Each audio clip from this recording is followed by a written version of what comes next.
Bullet है, चल रही है, हैवी स्नोफॉल हो रहा है, ठीक, कोई दिक्कत नहीं है। हाथ में ग्लव्स थे।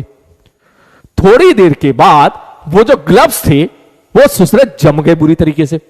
फिर 20-25 मिनट के बाद फिर और बुरी हालत होगी, और जम गए, हाथ का मूवमेंट ही बंद हो गया एक तरीके से। तो बेसिकली फिर बात ये थी कि हम लोग निकल गए बुलेट से। मैंने कहा ठीक है, निकल गए भाई साहब। हमें लगता है कि हम ऐसी जगह जा रहे हैं जो कि मात्र 100 किलोमीटर दूर है, तो हमें लगा 100 किलोमीटर दूर है, 2 घंटे पहुंच जाएंगे 50 की स्पीड से, जबकि गलतफहमी होती है। ठीक, जब गलतफहमी इसलिए होती है क्योंकि भाई साहब 100 किलोमीटर पहाड़ी एरिया में चलने में, मैं सही बात बता रहा हूं, 4 घंटे लग ही जाते हैं। हम चले गए, हमें लग गए पहुंचते पहुंचते 4 घंटे।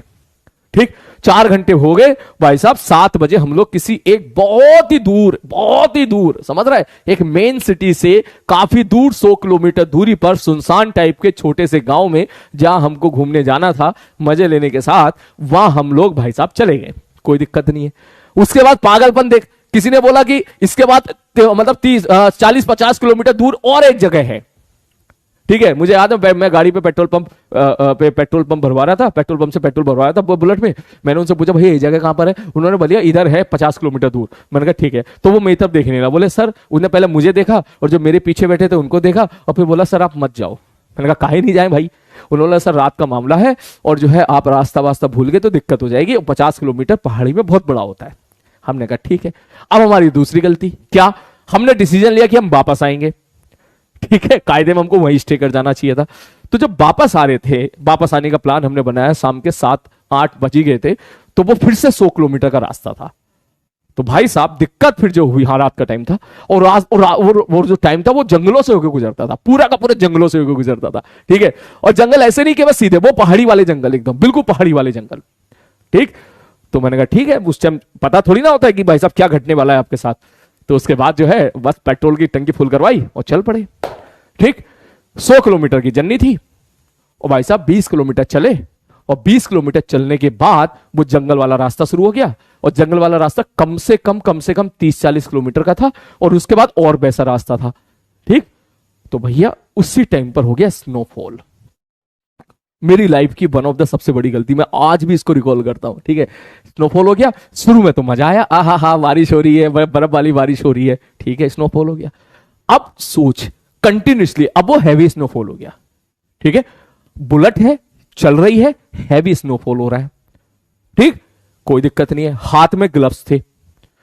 थोड़ी देर के बाद वो जो ग्लव्स थे वो सुसरे जम गए बुरी तरीके से। क्यों? क्योंकि धड़ाधड़ बर्फ जब गिरेगी, ठीक, तो गिरेगी तो जाहिर सी बात हाथ पे भी गिरेगी। वो पूरे एकदम जम गए, ऐसे बिल्कुल ऐसे पूरे हाथ मेरे ऐसे जम गए। 15-20 मिनट के बाद, फिर 20-25 मिनट के बाद फिर और बुरी हालत होगी, और जम गए, हाथ का मूवमेंट ही बंद हो गया एक तरीके से। मैं कोशिश करूंगा हाथ को मूव करना, वो भी ठीक। अब तो सोच, लगातार स्नोफॉल हो रहा है तो वैसे सराउंडिंग टेम्परेचर कम हो जाएगा। अब साला कहीं रोक भी नहीं सकते। क्यों? चारों तरफ जो है जो कोई रुकने वाली जगह ही नहीं है, धड़ाधड़ स्नोफॉल हो रहा है वहां पर। ठीक है, ऐसा भी नहीं है कोई घर भी नहीं दिख रहा कहीं रुक सके। तो मुंडी घुमा के देखें तो साली कहीं कोई वो कार वगैरह भी नहीं दिख रही है कि किसी से लिफ्ट मांग सके। ठीक, और ऐसे कहने तो लिफ्ट मांग मिली तो बुलेट को क्या वहीं छोड़ के जाओगे क्या? 50 तरह के इशू है। तो भाई साहब मैंने सोचा चल भैया भगवान जी को याद करो। मैं चल यार आगे बढ़ता हूं, कोई बात नहीं, छोटी सी प्रॉब्लम है, अभी तो 1-1.5 घंटा हुआ है। तो भाई साहब सही बात बता रहा हूं, 15-20 मिनट के बाद और प्रॉब्लम और बदतर हो गई। और कैसे बदतर होगी मैं तुझे बता नहीं सकता। मेरी पूरी बॉडी के अंदर कहां कहां बर्फ घुस चुका था।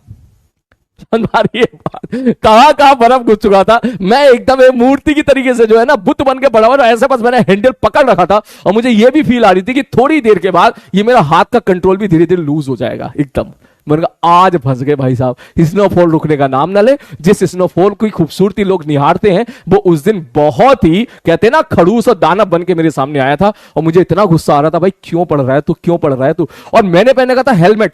हेलमेट में क्या प्रॉब्लम थी कि हेलमेट में वो वाला हेलमेट था, इसका आगे वो मुझ वाले ऐसे आ जाता है कांच वाला।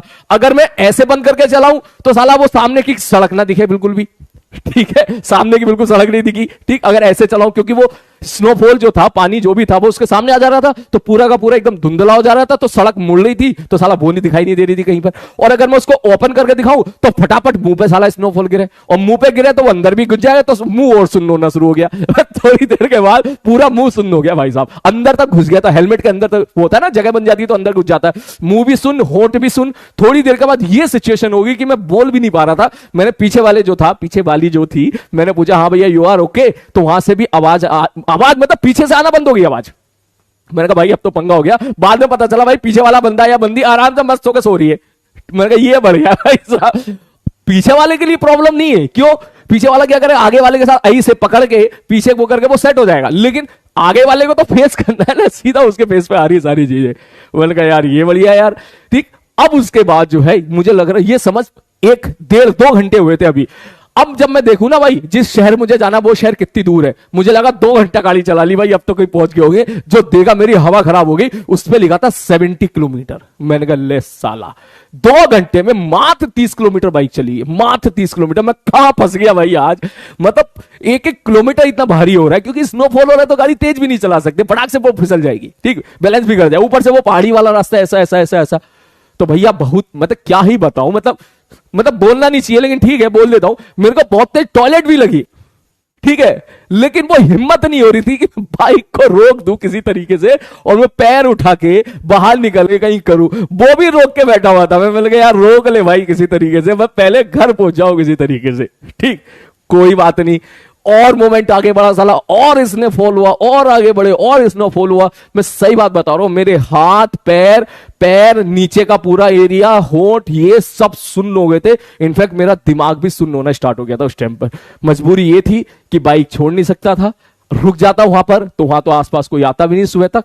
ठीक है, सुबह को तो बर्फ की चादर दिखती है सब लोगों को। ठीक है, और चलना मजबूरी थी, और जल्दी भी चलना मजबूरी थी। जितना डिले करोगे उतनी सड़क चिकनी होती चली जा रही थी। समझ पा रही है बात? ये सिचुएशन थी मेरी। उस दिन मुझे एहसास हुआ कि भाई आज तो निपट गए, हो सकता है कल को खबर बन जाए कि भाई साहब देखो ऐसा ऐसा हुआ है, ऐसा ऐसा हुआ है। ठीक, कोई और रास्ता ही नहीं।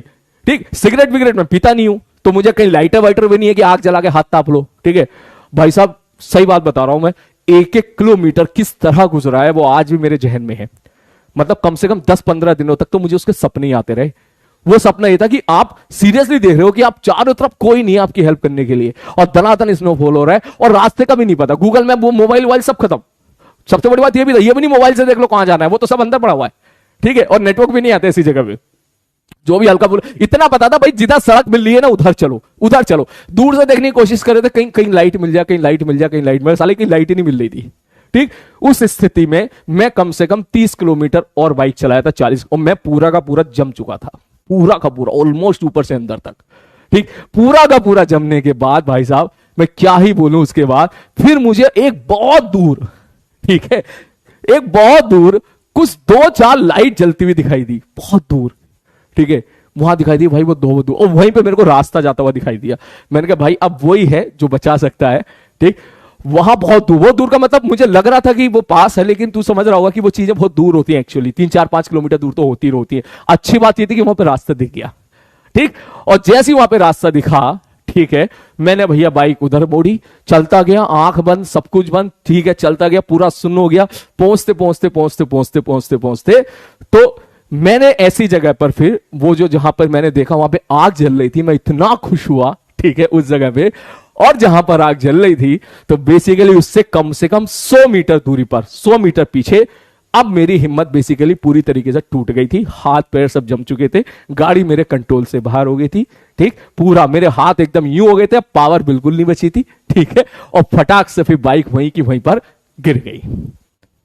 ठीक, जैसी बाइक वहां पे गिरी, मैंने हॉर्न मारा, बहुत तेज हॉर्न मारा। ठीक, मुझे लगा आग से कोई आएगा, साला वहां से कोई नहीं आया, उनको शायद सुनाई नहीं दिया क्योंकि स्नोफॉल की आवाज बहुत तेज थी। उसके बाद बाइक गई भाड़ में, मैं किसी तरह वहां से निकला। बड़ी मुश्किल से मैं 2 कदम 3 कदम चला, जो मेरे साथी थे उनको मैंने लिया। ठीक, और जैसे ऐसे गिरते पड़ते पहुंच के जैसे ही मैं आग तक पहुंचा, मैं फटाक से वहां पे गिर गया, सीरियसली आग के सामने लेट गया, ऐसे बिल्कुल सामने। वो एक परिवार था, वो परिवार के लोग जैसे ही आए वहां पर, उन्होंने देखा, वो डर गए शुरू में, भाई ये आग के पास क्यों जा रहा है भाई, क्योंकि वो लोग ऑलरेडी ठंड गर्मी में थे। मैं आग के सामने ऐसे ही लेट गया भाई, ऐसे ही। मैं जैसे उसके बाद ग्लव्स निकाला तो देखा ग्लव्स में से ऐसे बर्फ और पानी निकल रहा है, पूरी बॉडी के हर मतलब एक अंग सुन्न हो चुका था। तू समझ जा मेरी बात को। उसके सामने भाई मैं आग के सामने सच में ही लेट गया, सच में ही लेट गया। और जब मेरी आंख खुली, ठीक है, तो 3 शायद 2.5 से 3 घंटे पूरे हो चुके थे। 3 घंटे के बाद मेरी आंख खुली। उन लोगों ने फिर बहुत अच्छा फिर ध्यान रखा। फिर उन्होंने तो सबसे पहले मुझे उन्होंने अंडे खिलाए गर्मी के लिए। उन्हें बोला कि सर फिर जो उनकी कॉफी होती है ये सब चीजें।